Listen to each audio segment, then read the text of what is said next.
Please note, Night Terrors is for a mature audience only.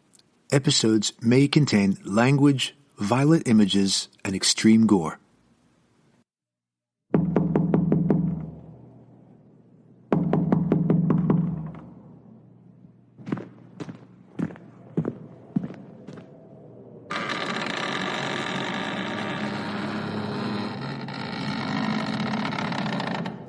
Welcome, dear listeners, to another tale spun from the shadows of forgotten history.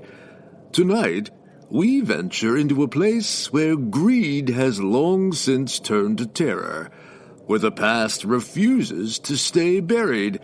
Some fortunes are best left undiscovered, and some doors are sealed for a reason. But curiosity is a powerful thing, isn't it? And men, well, they always dig too deep. I call this tale The Price of Gold. So sit back and listen well, if you dare.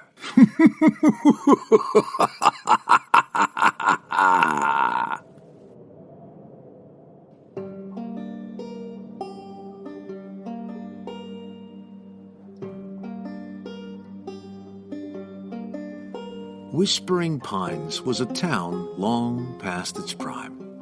Nestled in the foothills of the Sierra Nevada mountains, it had once been a thriving boomtown during the California gold rush, alive with miners, prospectors, and dreamers searching for fortune. But time had not been kind. When the mine became unstable and dangerous, swallowing workers whole in sudden collapses, the industry withered. Families left, businesses closed, and what remained was a husk of a once prosperous community. Now the town was home to little more than legends, fading memories, and those too stubborn to leave. That's what led Curtis and Dave to the boarded-up entrance of the old mine. The two men were down on their luck, chasing the ghosts of fortune that had long since vanished. The stories about the mine being haunted, nonsense, they scoffed. The old-timers' warnings of curses and disappearances, superstition. To them, all that mattered was the possibility that some gold or something valuable may have been left behind, untouched and waiting. With a grunt, Curtis jammed a crowbar between the wooden planks sealing the entrance. The boards creaked and groaned, resisting at first, but after a few good yanks, they snapped, revealing a dark, yawning maw. A gust of cold air drifted from within, carrying the scent of damp earth and decay. "Smells like money to me," Dave muttered with a grin, flicking on his flashlight. Inside, the mine was eerily silent. The only sounds were the crunch of their boots on loose gravel and the slow drip of water seeping through the walls. Rusted tracks for mining carts still ran along the ground, disappearing into the gloom ahead. Their beams of light caught glimpses of old tools, forgotten lanterns, and discarded helmets, relics of men who had worked these tunnels long ago. They ventured deeper, winding through narrow tunnels and long-abandoned shafts. The walls bore deep scars where miners had once clawed away at the rock in search of precious gold. Curtis kicked something metal, the clatter echoing through the passage. He bent down, lifting a dented and rusted old mining pan. "Look at this," he muttered, turning it over. "It's got to be from the 1800s.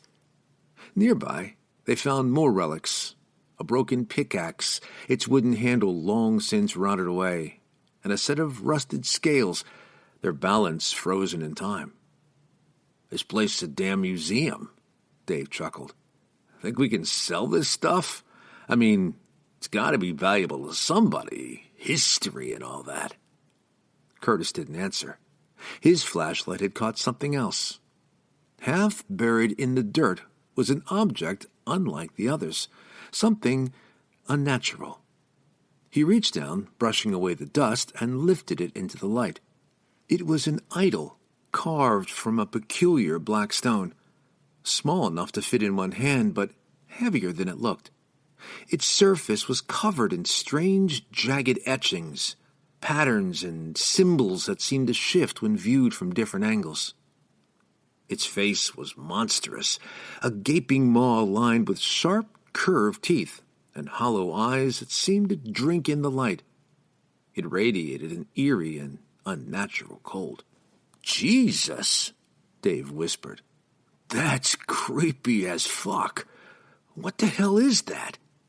As if in answer to his question, a guttural growl interrupted their awe. The temperature plummeted. A sound like nails raking over stone echoed from the darkness. Then it struck.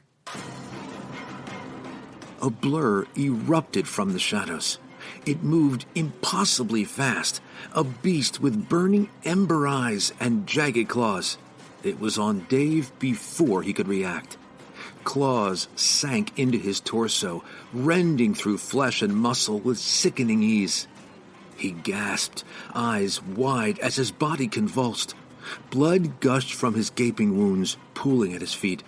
The creature's jaws clamped down on his throat, snapping bone and tearing through veins in a single grotesque motion. Dave's body twitched violently before going limp, his lifeless form hitting the dirt with a wet thud. Curtis screamed and ran. The idol clutched tight in his trembling hands. He bolted toward the entrance, his mind consumed with raw, primal terror. The tunnel twisted ahead, and he saw it. A faint glow of moonlight breaking through the open shaft. He was going to make it. Then a shadow loomed behind him. A powerful hand clamped around his shoulder, claws puncturing flesh. He screamed as he was yanked backward. The creature's other hand swung, talons carving into his stomach, spilling his intestines onto the mine floor. Blood spewed from his mouth as he gasped for breath, his body writhing in agony. The last thing he saw was the idol laying on the ground, its lifeless eyes staring up at him, watching as the creature finished its work.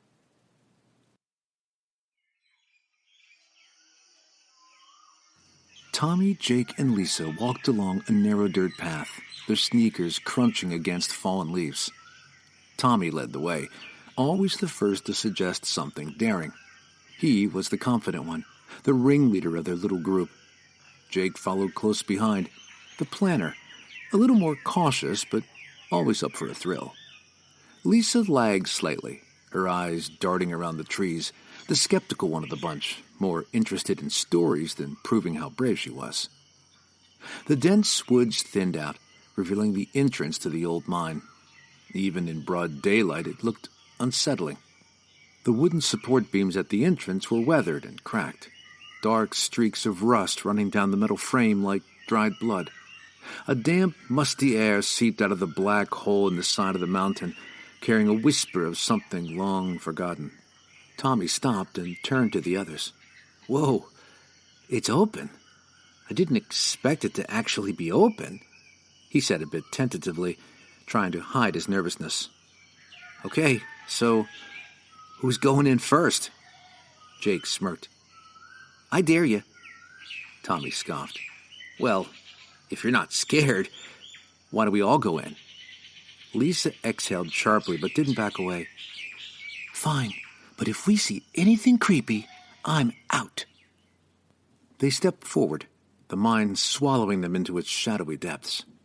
Inside, the air was thick with dust, the walls damp and slick.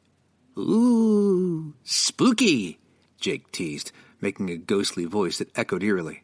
Lisa rolled her eyes, but clutched her phone tighter. She flicked on the flashlight, the beam bouncing off jagged rock walls until it landed on something. Water pooled near the tunnel's edge, the light reflected strangely, giving it an eerie red hue. Is that blood?" she asked, her voice uneasy. Jake crouched near the pool, squinting. "Nah, just rust. The iron in the rocks must have mixed with the water." Relieved, Tommy took a step closer, but something by the water's edge caught his eye. "Hey, what's that?" He reached down, pulling up a small idol, the carved figure oddly unsettling. Its features were twisted, almost monstrous, with hollow eyes that seemed to stare back at them. Before anyone could say anything, a sudden loud crash echoed from deeper in the mine. They froze, their eyes wide. They stared at each other. Then, without a word, they bolted, sprinting all the way back to the park. The sun rested high in the sky as the three kids sat on the worn wooden benches at the town park, the adrenaline of their escape still buzzing through their veins. Tommy turned the idol over in his hands, running his fingers along its strange carved edges. In the bright daylight, the details were even more unnerving. Its face contorted in what could have been a scream or a snarl, its hollow eyes seeming to stare right through him. "That thing is creepy," Lisa muttered, leaning in but keeping her distance. "Where do you think it came from?" Jake, always the one to dig for an answer, shrugged. "Probably some old mining trinket. Maybe one of the workers left it behind." Tommy scoffed. "Yeah, because miners just carried around haunted statues while digging for gold." Lisa nudged him with her elbow. "You don't know. Maybe it's worth something." Jake ran his fingers over the surface, his brows furrowing. "This rock, it's weird. It's not like any rock I've seen around here. It's almost black, but shiny like glass." Tommy held it up to the noonday sun. "And these symbols, they don't look like anything I've ever seen. What do you think they mean?" Lisa shivered. "Maybe we shouldn't be messing with it." As if on cue, a voice interrupted them. "Onyx, kid. It's called onyx." They turned to see three men standing near the entrance to the park. They looked like they didn't belong here, rugged, dressed in sturdy clothes that seemed more suited for an expedition than a casual stroll through town.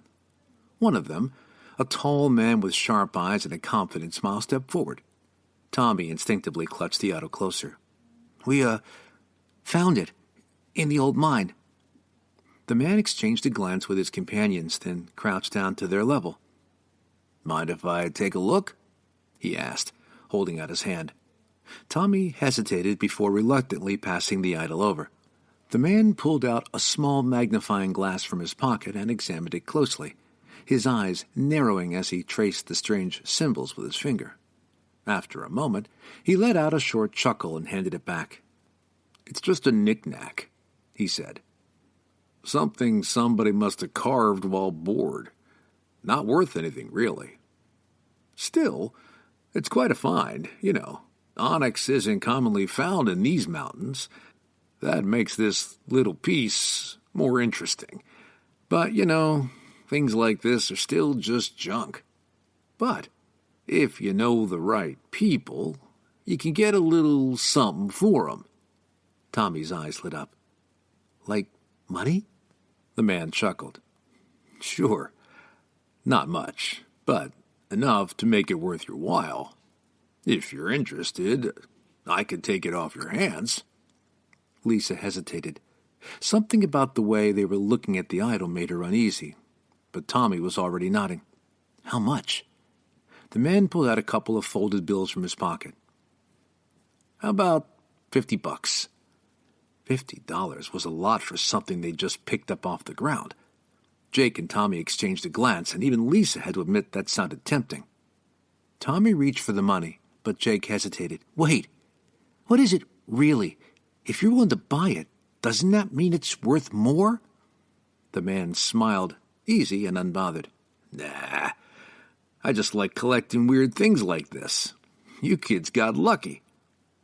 Lisa's gut told her this was a bad idea, but before she could protest, Tommy snatched the cash and handed over the idol. "Deal." The man stood, slipping the idol into his pack as he handed Tommy the money. "Pleasure doing business with you, kid." With that, the men turned and walked off. Lisa watched them leave and shivered, though the afternoon air was warm. "I've got a bad feeling about this," she muttered. But before she could say anything else, Jake and Tommy grabbed her arms and led her from the park, anxious to spend their money.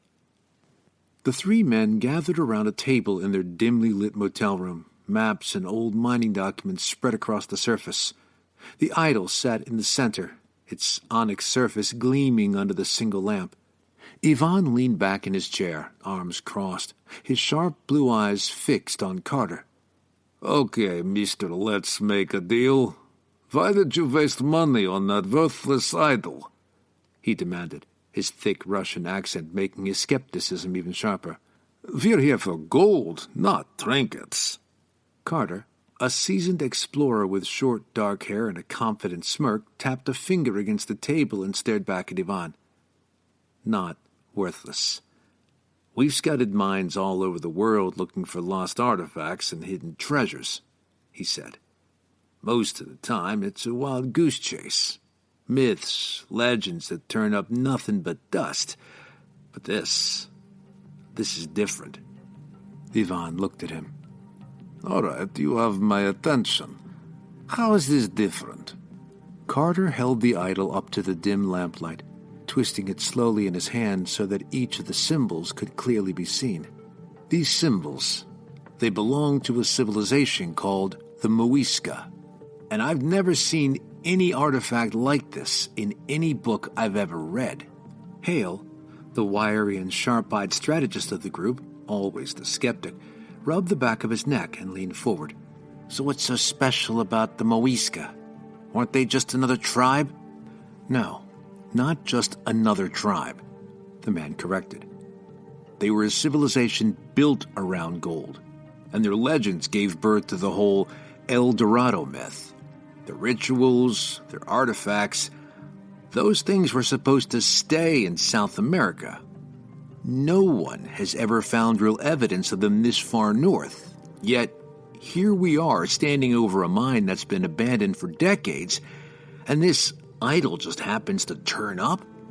You tell me if that's a coincidence." Ivan scratched his chin. "So, you think there is a city of gold down there?" Carter put his hands together and steepled his fingers. "I didn't say that. But this isn't just some abandoned mine. We know something else is down there. If the Muisca really came here, there could be more than just gold. We're talking about rewriting history. If the Muisca had a presence here, it means they had trade routes or even settlements no one has ever documented." Hale crossed his arms, his angular features tightening. "And if there's something dangerous down there?" Carter smirked. "Then we make sure we're more dangerous." He unrolled a detailed map of the mine, his eyes flicking over a series of notations from old survey reports. "We'll head down at dawn. Make sure your gear is ready. We're going deeper than anyone has in decades." Hale exhaled sharply. "I hope whatever's down there's worth it." Carter glanced at the idol one last time before nodding. "Oh, it will be." The first light of dawn crept over the horizon as Carter, Ivan, and Hale stood at the entrance of the gold mine, their gear strapped tightly to their backs. The entrance loomed before them, a gaping maw of darkness that seemed to swallow the early morning light. Carter adjusted his harness and turned to the others. "All right, let's check before we head in. Comms?" Hale tapped his earpiece. "Working. The signal might cut out deeper in, though." "Weapons," Carter continued. Ivan, a hulking figure with a stern expression, patted the sidearm holstered at his hip and the larger handgun strapped across his chest. "Loaded and ready. But let us hope we do not need them." Carter's eyes widened as he noticed the array of grenades clipped to Ivan's chest and the massive machete sheathed across his back. "Ivan, are those grenades? And what's with the oversized knife?" Ivan smirked, his Russian accent thick. "I prefer to be prepared. And this," he said, patting the machete affectionately, "is Elvira. She has been with me through many journeys and saved my life many times." Hale, lean and sharp-eyed, let out a low whistle. "Yeah, prepared for war, maybe." Carter shook his head in disbelief, but let it go. "All right, just don't blow us up in there, okay?" The three men stepped into the mine, their powerful flashlights cutting through the inky blackness. The air was thick with the scent of damp earth and rusting metal. Water dripped steadily from above, the sound echoing through the empty tunnels.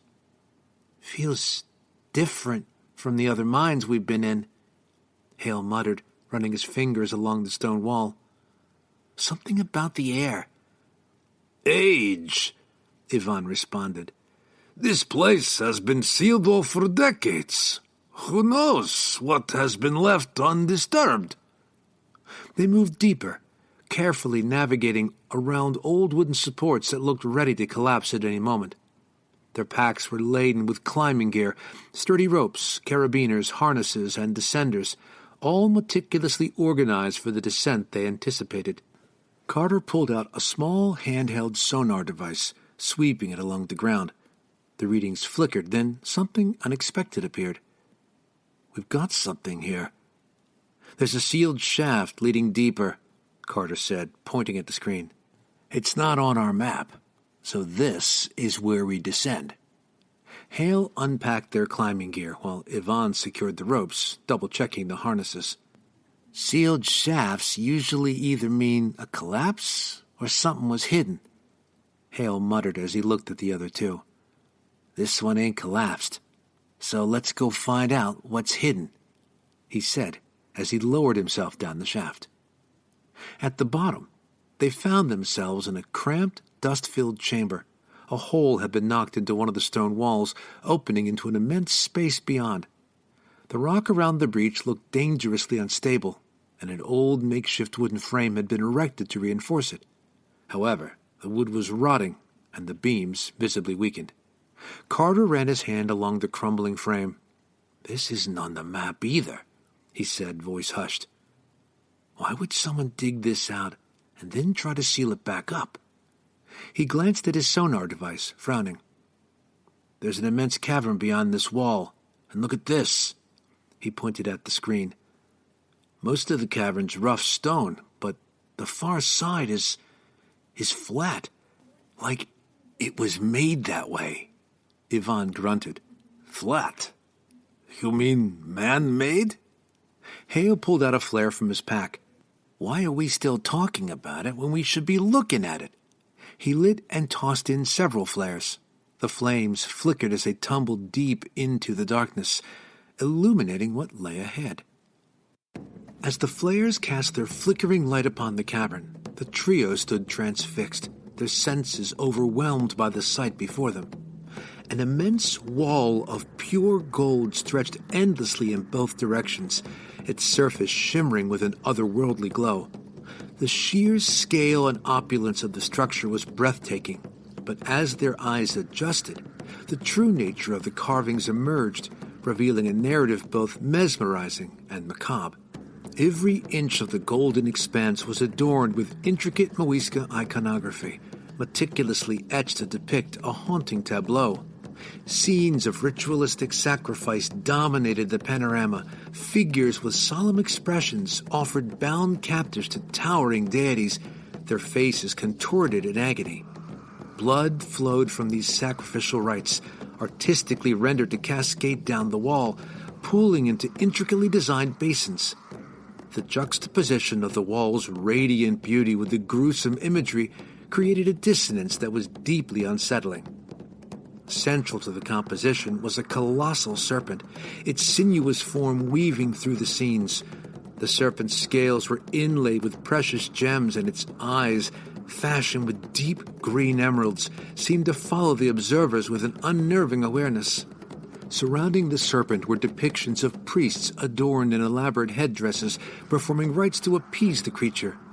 They held aloft small figures, while dancers, captured mid-motion, surrounded them, their faces a mix of ecstasy and terror. The artistry conveyed a civilization deeply entrenched in rituals designed to contain a formidable power, suggesting that the wall served not merely as a barrier, but as a seal against an ancient malevolence. Among the myriad carvings, one stood out with unsettling clarity. A depiction of a monstrous entity, a fusion of serpent and beast, with enormous, menacing eyes that seemed to pierce through the gold. This creature, rendered with meticulous detail, bore a striking resemblance to the idol the children had discovered earlier. Its presence in the tableau underscored its significance, perhaps as a guardian or a deity that demanded reverence and fear. As they stood transfixed by the wall, a sudden movement caught their attention. From the shadows emerged the guardian, a towering figure with sinewy limbs and razor-sharp claws glinting in the dim light, its cold, unfeeling eyes locked onto the intruders. Without warning, the guardian lunged at Hale with blinding speed. Before Hale could react, the creature's claws sliced through the air, decapitating him in a single brutal motion.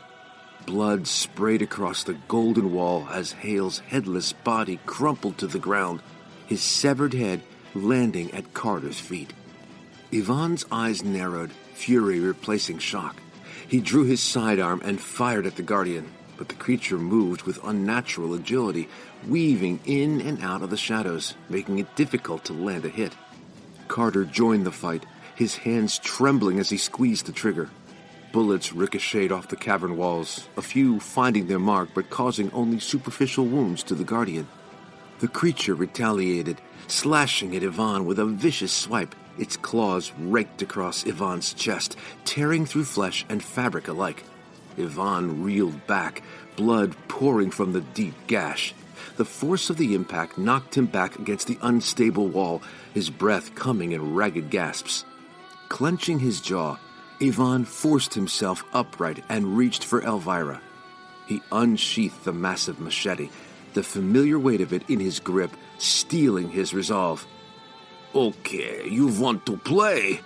Yvonne will play. The guardian snarled and pressed the attack, its form flickering in and out of the dim cavern light. Yvonne parried a savage strike with Elvira, steel clashing against claw, sending sparks flying. Carter scrambled backwards, still clutching the idol in one hand and his gun in the other, his mind racing for a way out. Yvonne and the Guardian battled furiously, their struggle bringing them closer and closer to the unstable entrance. Each time Yvonne managed to land a blow, the Guardian barely seemed to register it before retaliating with renewed ferocity. Then, in a brief pause between exchanges, Yvonne's eyes flickered downward. His breath caught as he saw the grenade hanging loose from his vest, the pin mechanism mangled and useless. His fate was sealed. His grip on Elvira tightened as he met Carter's gaze. Carter!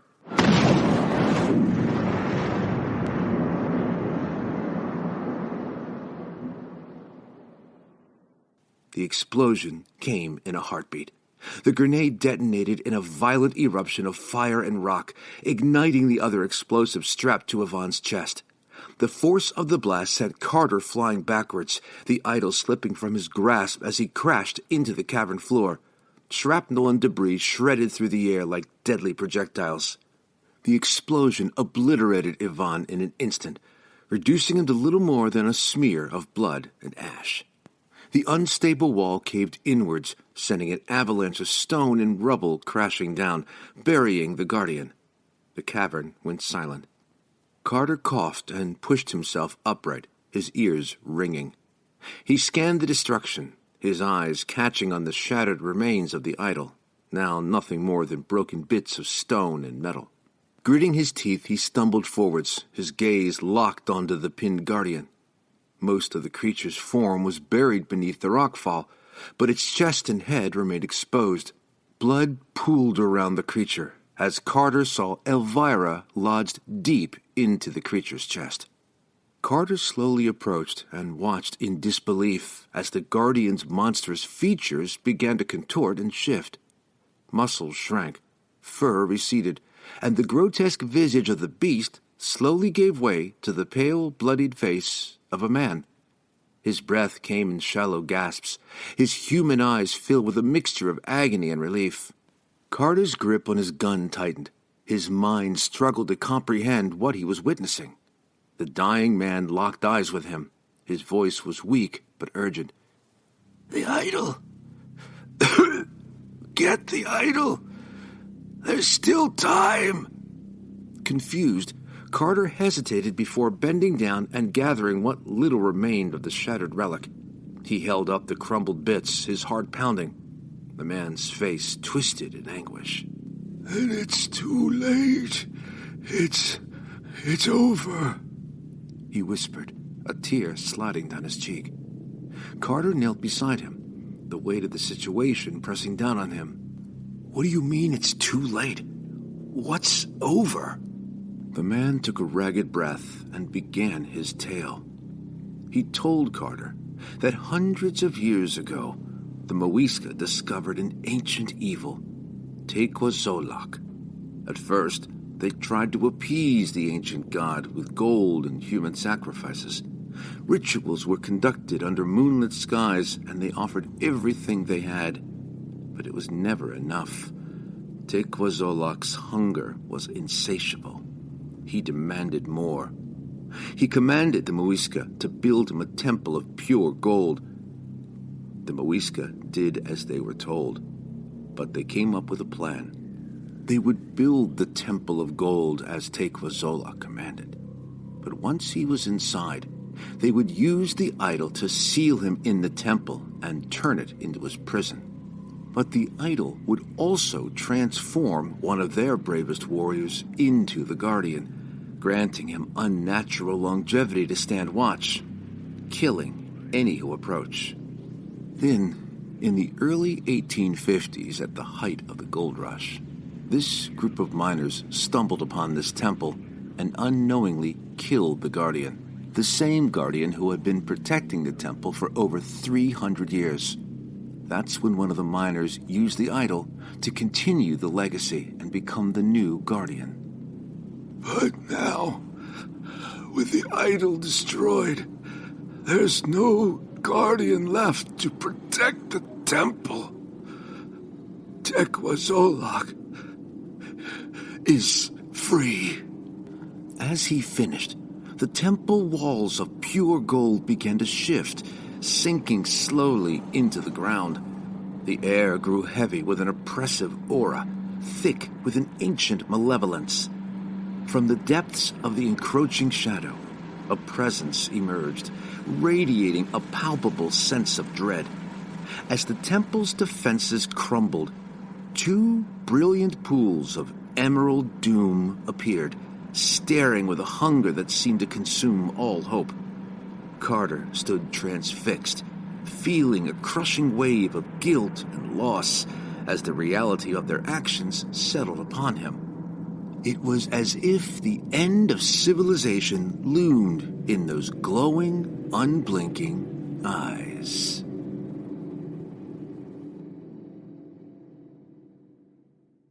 Ah, dear listeners, our curious Carter has struck a vein of trouble, unearthing more than just a bit of history, a golden ticket of doom. A playful reminder that curiosity doesn't just kill the cat, it unleashes ancient evils. Sweet nightmares.